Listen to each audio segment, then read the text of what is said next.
Zico, e depois o jogo contra o Liverpool no Japão? Hoje a gente vê tantos jogos de times europeus que os jogadores são até íntimos, né? Você conhece todos os times, todos os jogadores. Naquela época não era tanto assim. Vocês sabiam o que iam encontrar lá? Aquela facilidade que vocês enfrentaram no primeiro tempo, chegou a surpreender os jogadores? A gente sabia por até, não vou dizer sorte, mas por ter tido um técnico como Coutinho antes, que tinha um grande amigo que tinha coleção de tudo dos times europeus e estudava sobre os times europeus, que era o Jairo dos Santos, que depois acabou até sendo espião da seleção brasileira, trabalhou no Flamengo. Então ele, por ser muito amigo do Coutinho, ele tinha tudo, e ele passava tudo do Coutinho. Coutinho morreu e ele passou para o Carpegiani. Então a gente tinha informações dos times ingleses. E para nós, sabe, foi mais tranquilo, sabíamos como eles iam jogar e tal. Eu acho que esse foi o grande erro deles. Não foi, digamos assim, desrespeito da parte deles, mas eles não tinham o conhecimento do nosso time que a gente tinha deles. A gente sabia que era um time inglês que não jogava com líbero, que gostava de jogar com a linha um pouco adiantada, de que eram jogadores técnicos, que tinham dois laterais que não avançavam bem, que eles tinham um meio-campo que era o maior ponto de criatividade deles, que era o McDermott e o Dalglish, o escocês, que era muito bom, o Souness no meio, que era um jogador maravilhoso. E era um time que não era violento, era um time que também gostava de jogar, mas fazia uma marcação forte, principalmente na nossa saída de bola. Tanto é que quando a gente dominava no meio, eles já vinham querendo dar o bote, e eu acho que aí é que a gente, por esse conhecimento, teve a facilidade de com toques rápidos, não dá tempo deles marcarem. Então eles se assustaram quando eles não tinham preparado nada para enfrentar a gente. Então eu acho que o erro deles foi aí. E quando chegou 3-0, eles, bom, vamos parar por aqui, porque não vai dar mesmo. O segundo tempo foi só deixar o tempo passar, porque eles não tiveram nenhum assim, espírito de tentar reagir, e nós também, para que forçar, né? Em função daquele 3-0 logo no primeiro tempo, foi o vestiário de intervalo mais feliz da sua carreira? Onde vocês chegaram no vestiário sabendo que o título é nosso? Mas a gente tinha já uma certa experiência em dificuldades que a gente poderia sofrer. Não podia era baixar a guarda, né? Você, quando está ganhando muito fácil assim, se você baixa a guarda, sofre um gol, é perigoso. Então, o que a gente conversou, apesar de ter confiança e nunca ter acontecido do Flamengo levar 3 gols e fazer 3 gols na frente e alguém virar, fazendo 2 já era difícil alguém virar, ainda mais fazendo 3. Então, não ia ser naquela hora. Então, não vamos baixar a guarda. Isso aí era do próprio espírito da gente mesmo, de não relaxar e tentar fazer o quarto, o quinto. Agora, o problema é que a gente não podia sair de peito aberto. Você está com 3-0, final do ano, todo mundo querendo descansar, entrar de férias. Então, lógico que o preparo físico não é a mesma coisa. Então, era tentar administrar bem aquela vantagem. O Zico, no momento em que a medicina esportiva não estava tão evoluída como hoje, você passou por aquele fortalecimento muscular, né, no início da carreira. Queria que você comentasse os aspectos difíceis e que depois se tornaram até favoráveis desse fortalecimento, e também as lesões assim, que marcaram sua carreira, né? Você lutou assim, dramaticamente em vários momentos, até com a carreira ameaçada por conta de contusões.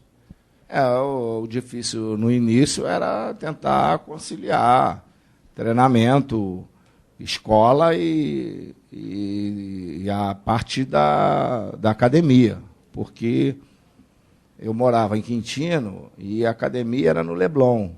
Então eu treinava na Gávea. Lógico, lá, Gávea perto do Leblon, ótimo. Só que eu treinava de manhã na Gávea, mas eu tinha que voltar para estudar no centro da cidade. E meu pai não abria mão. E isso era uma coisa que ele sempre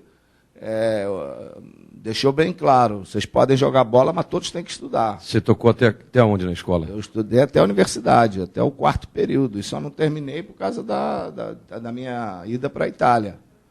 Então, era complicado, e chegou um ponto que, por causa de Flamengo e seleção, eu tinha que fazer 8 segundas chamadas. A mulher lá não aguentava mais, pô. Você está alimentando a faculdade aqui só pagando segunda chamada, porque tive professor que queria que eu entregasse trabalho no dia que eu estava jogando no Maracanã. Então, assim, tem uns que aliviam, tem outros que querem bancar o durão. Os professores rubro-negros aliviavam? A maioria aliviava, mesmo os tricolores, vascaínos também aliviavam, mas tinha alguns que não queriam, não. Pô, eu falei, o senhor está vendo que eu estou no Maracanã jogando, eu não vou sair do Maracanã para entregar o meu trabalho. Se eu quiser dar 0, ele deu 0, paciência, fazer o quê? Ele falava assim, venga, me traz o título que você ganha 10, não tem problema. Então, eu naquele período estava fazendo a musculação lá, era na Academia Coelho, ali no Leblon. Eu saía de casa às 6 da manhã, pegava o trem, depois o ônibus na Central, que eram 2 horas até a Gávea, treinava basicamente de 8h30 até quase 11 horas, 9 horas. Aí mudava de roupa, pegava um ônibus até a Central, que eu entrava meio-dia no Rivadavia, estudava até as 5 da tarde, 5h15, 5h10, pegava o ônibus de volta para o Leblon e fazia academia de 7 até 9h30 e pegava o ônibus de volta para Quintino. Então, eram 3 vezes por semana, eram mais de 6 horas de viagem. E a Sandra morava do lado, não dava para passar nem para dar um beijinho. Era só via sábado e domingo. Então foi complicado. Foram 6 meses dessa forma. Ainda bem que eu não estava jogando, não tinha jogo nesse período. Eu não jogava, então às vezes tinha uma viagem, um amistoso do juvenil lá, eu ia, mas realmente era muito intenso, muito puxado. E com isso me atrapalhava em diversas coisas, né? Que você também não tinha, chegava cansado, não tinha vontade de fazer muita coisa. E lógico que isso me ajudou, desenvolveu meu biotipo, minha musculatura, mas no final da minha carreira isso foi prejudicial, porque na época não tinha muito trabalho de alongamento, eu fiquei com a musculatura muito forte, então, final de carreira, devido ao problema contusão no joelho, minha musculatura começou a ficar complicada, comecei a ter estiramentos, panturrilha, coxa, virilha, e aí isso me fez parar de jogar. Agora, lógico, em termos das contusões, a do joelho foi a principal, porque estiramento, torção, graças a Deus, fratura eu só tive uma, que foi naquela final contra o Vasco, o gol do Tita, que o Giovani prendeu meu pé e eu tive uma fissura e tive que sair do jogo. Foi a única que eu tive. No mais, foi só problemas realmente musculares. E assim mesmo, meus problemas musculares foram quase todos depois da cirurgia no joelho, que me desequilibrou um pouco até eu acertar o dia a dia, levou mais 1 ano e meio quase. Não é fácil você ficar com uma atrofia de 7 centímetros na coxa, recuperar isso, aí você, para proteger o joelho, forçava mais a outra perna, então isso foi complicado. A do joelho, a única coisa que eu não queria era terminar minha carreira por causa da contusão, então eu fiz tudo que era possível. Você chegou a pensar nisso, Zico? Você chegou a achar pensei, não é fácil. Quem me operou nunca tinha operado um jogador de futebol lá nos Estados Unidos. Ele falou, eu falei, doutor, se tem 5% de chance de eu voltar, o senhor pode operar, não tem problema. Recuperação eu vou fazer. Eu fiquei 2 meses sem poder botar o pé no chão. 4 meses para tentar esticar a perna. 6 meses para começar a dar uma volta no campo, andando e correndo. Primeiro dia eu não consegui correr. A dar a volta, o joelho estalava tudo, doía para burro. Aí fui aos poucos, na outra dei 2 voltas, depois 3 voltas, 5. O Ralf ali comigo, do meu lado. Quando eu voltei a bater bola, tive que bater bola contra a categoria de dente de leite, mirim, para ir voltando aos pouquinhos dentro do campo, voltar aos movimentos corretos. até alinhar a perna toda, levou um tempo. Então foram 9 meses eu voltei a jogar. E com isso, lógico, que quando eu comecei dentro do campo, que doía, que inchava o joelho, aí isso aí me preocupou, né? Isso foi depois do lance com o Márcio Nunes. Depois do lance com o Márcio Nunes. Que foi pouco depois do seu retorno ao futebol brasileiro. Foi, eu joguei acho que 4, 5 jogos só. Em função disso, bateu na ocasião uma frustração grande. Você estava reencontrando a torcida do Flamengo, podendo retomar um caminho com a camisa do Flamengo, e de repente vem essa contusão, interrompe tudo isso. Fora as dores físicas, a frustração foi muito grande naquela época. O pior de tudo era a seleção brasileira, né? Copa do Mundo, que estava em cima, e naturalmente que quando eu voltei, a gente tinha sido chamado novamente pelo Tele e classificamos o Brasil nas eliminatórias, né? Quando eu ainda estava na Itália, mas a gente veio para jogar as eliminatórias e classificamos. Saiu o Evaristo, o Tele voltou e ele trouxe todo mundo de volta. E a gente classificou lá contra o Paraguai e a Bolívia, se não me engano. Então, meu objetivo era, mais uma vez, a Copa de 86, né? Então, quando aconteceu isso, o problema é maior, e você chegar um médico e dizer para você, isso aí só tem um jeito, você tem que fazer uma cirurgia que vai te levar quase 1 ano. Então, por isso eu não fiz a cirurgia. E eu quis sair daquela Copa do Mundo de 86 justamente por causa disso, porque eu sabia que tinha que fazer a cirurgia, que era uma cirurgia difícil, que não tinha jeito, se eu fizesse... Não tinha mais como jogar, e eu pedi várias vezes para não ir, para fazer a cirurgia.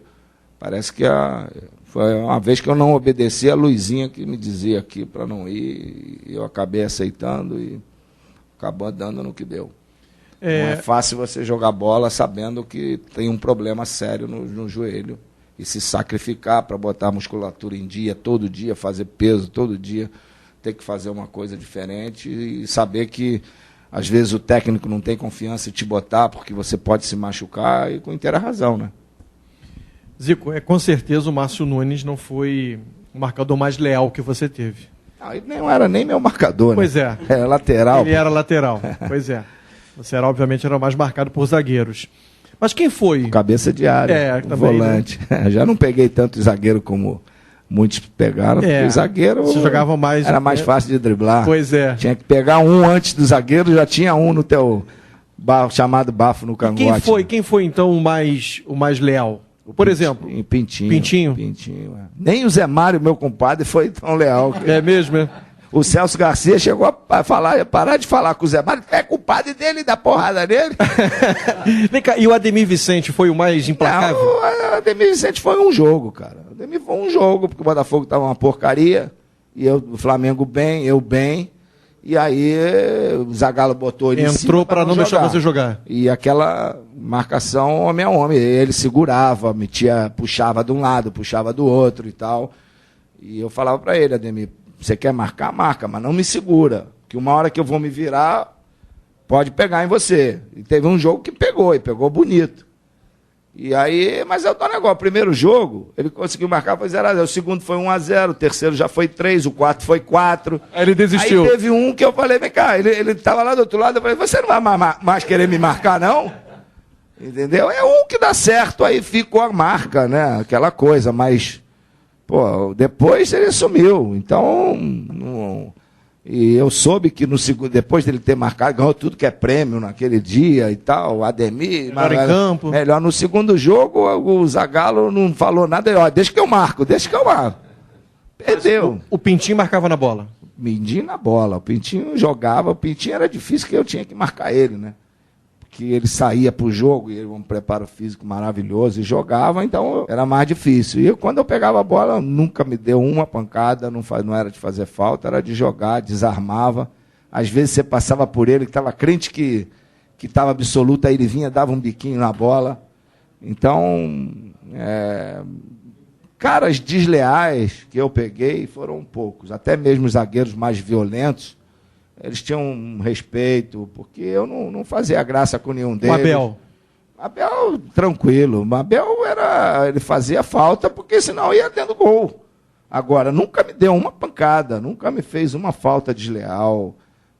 E a maioria dos zagueiros, não apelava, não. Eles marcavam duro, que tinha que marcar. Às vezes era o último homem, então você entre ir no gol e fazer uma falta, os caras paravam você. Mas qual marcador que você temia porque era difícil de passar? Não porque é violento, mas porque lá vem esse cara, hoje vai ser complicado. Não, o Zé Mário era difícil, porque o Zé Mário era um dos melhores marcadores que tinha. O Zé Mário marcava muito bem, ele ficava te esperando, não era fácil passar por ele. Batista era outro que marcava bem, Toninho Cerezo marcavam bem. Então, Caçapava marcava muito bem, porque marcar não é muito difícil. Se você tiver um pouquinho de colocação, você dá para segurar, porque é difícil para qualquer jogador de futebol quando tem um jogador que vai de frente com a bola. Eu lembro Figueroa, né? Figueroa e tal. O Figueroa tinha uma tática, você podia pegar ele no meio campo, ele não ia em cima de você, levava a bola, levava até tendo o gol e ele vinha para trás, ele não queria ser driblado, que era o Figueroa. Então você ia levando e ele está para trás. Então, tem isso também, né? Tem outros que dão bote e você... Eu tinha uma coisa que eu aprendi com o tempo, de driblar o jogador, tentar driblar os jogadores para a perna boa do cara. Normalmente, a maioria dribla para o pé de apoio. Eu driblava no pé bom do cara. Porque o pé bom, se você passar, ele vai ter dificuldade para fazer o giro. Entendeu? Então, com o tempo, eu fui pegando isso e falei, é melhor por aqui. Então, o cara direito, eu tentava driblar a perna direita dele, que se eu passasse, eu ia embora. Ele ia ter que... Até ele virar, eu já fui embora. Então, essas coisas também que você, com o tempo, começa a pegar e usufruir disso, né?